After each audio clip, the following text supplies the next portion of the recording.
बिस्मिल्लाहिर्रहमानिर्रहीम। अस्सलाम वालेकुम। साहब जी के साथ सैयद अमजद हुसैन बुखारी एक मरतबा फिर हाज़िर खिदमत है। आज मैं आपके सामने कोई सियासी बात भी नहीं करूँगा। सुप्रीम कोर्ट में क्या हुआ इस पे भी तज़किरा नहीं करूँगा। ज़मान पार्क में क्या चल रहा है इस पे भी बात नहीं हो सकेगी। रियाज़ और जद्दा के दरमियान क्या मामलात हो रहे हैं, लंदन में क्या हो रहा है, उस पर भी कोई बात नहीं करूँगा। आज मैं बात करूँगा अपने प्यारे वतन के 65 करोड़ नौजवानों का, और सबसे अहम बात जो है जो मैं तज़किरा करूँगा वो मैं अपने इलाके के करूँगा। आज़ाद कश्मीर का एक छोटा सा ज़िला, चंद लाख आबादी के पर मुहित ज़िला है, उसकी बात करूँगा, जहाँ पर गुज़श्ता 6 माह से मंशियात फ़रोशी जो है ना अरूज पे पहुँची हुई है। ये चंद दिन पहले की बात है। महमूद गली जो ज़िला फारवर्ड कोटा आज़ाद कश्मीर का एंट्री पॉइंट है, वहाँ से मंशियात फ़रोशों से 21 किलोग्राम आइस पकड़ी गई। और उसके बाद मंशियात फ़रोश कहाँ गए, वो आए कहाँ से थे, वो 21 किलोग्राम आइस गई कहाँ, अभी तक उस बारे में कोई भी पता नहीं चल रहा। ज़िला इंतज़ामिया से बात होती है वो भी मुकर जाती है, बाकी अपने ज़राए से ख़बर होती है, किसी को कोई भी मालूम नहीं है कि वो करोड़ों रुपए की आइस जो है ना, करोड़ों बल्कि अरबों रुपए की बनती है आइस, वो कहाँ गई। तो फिर कुछ दिन गुज़रते हैं, एक और ख़बर सामने आती है कि राजौरी सेक्टर में जो है ना, पुंछ सेक्टर में इंडियन आर्मी ने 3 नौजवानों को गिरफ़्तार किया है, और वो नौजवान 17 किलो आइस के साथ पकड़े गए, जिसकी मालियत 86 करोड़ इंडियन रुपये बनती है। यानी पाकिस्तानी आप लगा लें कि तकरीबन 2.5-3 अरब के आसपास बनते हैं वो। तो वो 2.5-3 अरब जो इंडिया क्लेम कर रहा है कि फारवर्ड कोटा के ज़रिए से हुए, और वहाँ के छांजल महल्ले का जो है वो 3 लड़के थे, गुज्जर बरादरी से उनका ताल्लुक़ था, वो जो है ना लड़के पकड़े गए हैं। और ताहाल मैंने वहाँ पे मकबूजा कश्मीर में मौजूद अपने सहाफ़ी दोस्तों से भी बात की, वो भी इस खबर पे काफ़ी कंफ्यूज थे कि आया वो आज़ाद कश्मीर से नौजवान आए हैं, या वो इंडियन नौजवान थे, या कोई किसी और इलाके से वो नौजवान थे जो ये स्मगलिंग कर रहे थे। मैंने जब उन नौजवानों के बारे में तहकीक करना शुरू की, मैंने पता किया तो हमारे इलाके में ऐसे कोई नौजवान हैं ही नहीं। यानी उनका जो लिबास था वो लिबास भी इंडियन जो हमारे इलाके के लोग हैं उनसे नहीं मिलता। उसके अलावा जो उनका कद काट है वो भी हमारी जो जिस बरादरी का वो बात करें, गुज्जर बरादरी, उस बरादरी से भी उन लोगों का नहीं है। और छांजल मैदान जिस इलाके के का क्लेम किया जा रहा है कि वो लोग वहाँ से के राइस थे, वहाँ पे तो गुज्जर बरादरी नहीं है, बल्कि वहाँ पे आज़ाद कश्मीर के जो राठौर बरादरी के लोग हैं वो वहाँ पे मुकीम हैं, और वहाँ पे ऐसा जो है ना कोई भी वाक़या रोनमा नहीं हुआ। अब इंडिया की खबर तो फ़िलहाल झूठ का पलंदा नज़र आ रही है, लेकिन मेरी नज़र में जो सबसे अहम बात है वो बात ये है कि जो फारवर्ड कोटा में 21 किलोग्राम आइस आई वो कहाँ गई। उसके अलावा कुछ माह पहले कुछ KPK की ख़वातीन भी मंशियात के साथ पकड़ी गई हैं। बहस सवाल ये है कि क्या फारवर्ड कोटा के नौजवान या बुज़ुर्ग नशा इस्तेमाल करते हैं। अगर वो लोग नशा नहीं इस्तेमाल करते तो वो इतना महंगा नशा जाता कहाँ है, क्योंकि उसके वो ऐसा एरिया है कि वो 3 अतराफ़ से लाइन ऑफ कंट्रोल से गिरा हुआ है, और चंद किलोमीटर की पट्टी उसको आज़ाद कश्मीर के दीगर अजला से मिलाती है। यानी एक बंद ज़िला उसको कह लें, वो एक बंद ज़िला है। उससे अगर आइस आई है और उसके आने के बाद गायब कहाँ हुई है, वो जाती कहाँ है। अगर एक लम्हे को हम इंडिया के क्लेम को दुरुस्त मान लेते हैं तो सवाल ये है कि क्या वो आइस इंडिया स्मगल हो रही है। अगर मकबूजा कश्मीर जा रही है, अगर वो आइस फारवर्ड कोटा में इस्तेमाल नहीं हो रही, क्योंकि आइस ख़रीदारी के लिए आपको पैसे आपके पास होने चाहिए। जो फारवर्ड कोटा की अगर आबादी का किया जाए तो चंद एक घरों के अलावा कोई भी इस काबिल नहीं है कि उसका कोई भी नौजवान या बुज़ुर्ग आइस ख़रीद सके, क्योंकि उसकी वो महंगी इतनी होती है।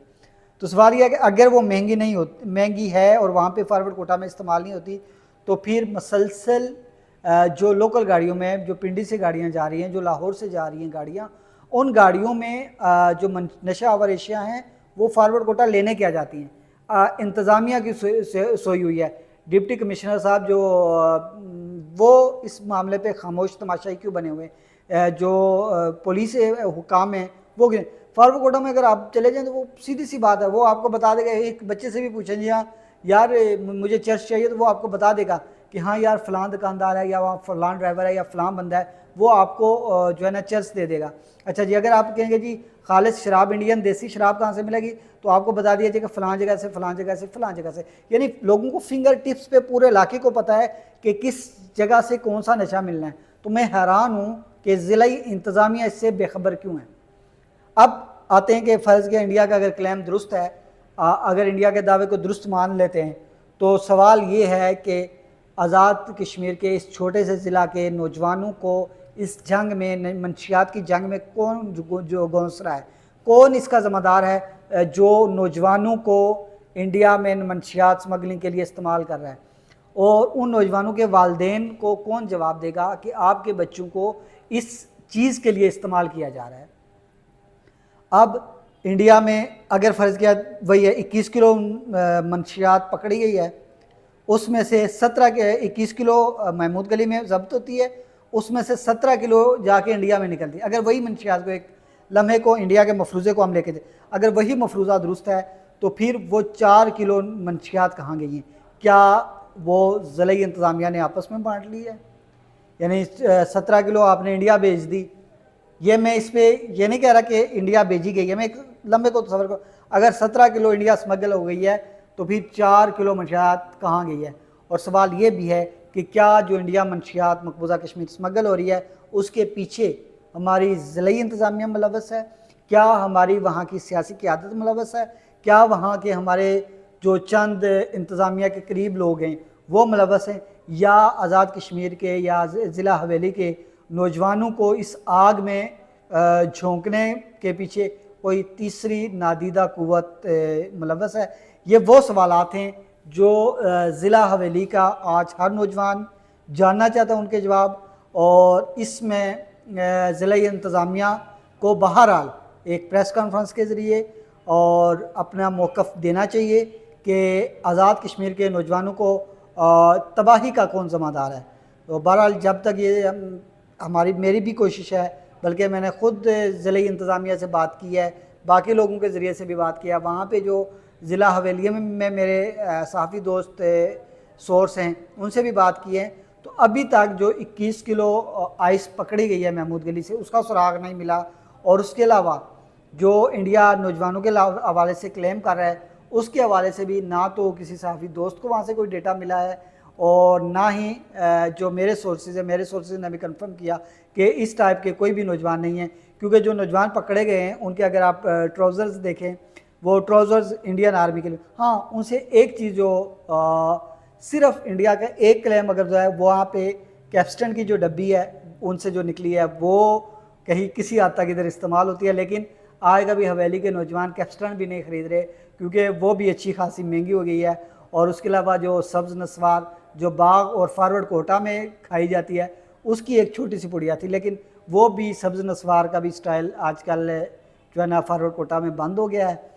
तो बहरहाल इंडिया को जो है ना भी सोचना चाहिए कि अपने ही लोगों को इस्तेमाल करके ज़िला हवेली को बदनाम किया जा रहा है। या एक और भी यहाँ पे एक मफरूज़ा मेरे जहन में आ रहा है कि अगर वो नौजवान फॉरवर्ड कोटा के नहीं हैं, सबसे हम फॉरवर्ड कोटा के नहीं हैं, तो वो मेरे अभी तक के ज़राए के मुताबिक वो फॉरवर्ड कोटा के नहीं हैं, तो फिर कौन से नौजवान हैं जो फॉरवर्ड कोटा से लेके मंशियात इंडिया गए हैं? क्या इंडिया ख़ुद इंडियन आर्मी इस चीज़ में मुलव्वस है कि वो अपने लोगों को यहाँ पे स्मगलिंग के लिए बेचती है, वो यहाँ से मंशियात लेते हैं और लेके इंडिया चले जाते हैं, क्या वो इसमें मुलव्वस है? अगर ये बात दुरुस्त है, अगर मेरा ये मफरूज़ा दुरुस्त है, तो सवाल ये पैदा होता है कि हमारे कानून नाफिज करने वाले इदारे कहाँ सोए हुए हैं कि 3 बंदे इंडिया से आते हैं फॉरवर्ड कोटा, वो यहाँ से मंशियात लेते हैं, यहाँ से मंशियात लेके वापस चले जाते हैं। क्या वो 21 किलोग्राम अगर पकड़ी गई है तो क्या मसलसल ये एक रैकेट है? इंडिया से फॉरवर्ड कोटा यानी मकबूजा कश्मीर से फॉरवर्ड कोटा आते हैं, यहाँ के स्मगलरों के साथ उनके राब्ते होते हैं, वो स्मगल करके माल जो है ना वापस इंडिया लेके चले जाते हैं। ये वो सवाल हैं जिन पे तवज्जो देने की ज़रूरत है। इंशाल्लाह ईद के बाद इस पर मज़ीद तहकीकात जारी हैं। जो भी मेरे पास अपडेट्स आती हैं वो आपसे मैं ज़रूर शेयर करूँगा। मुझे इजाज़त दीजिएगा, जाते जाते बेल आइकन्स दबा दीजिएगा। आपसे मुलाकात होगी जल्दी एक और नए वीलॉग में। बहुत शुक्रिया।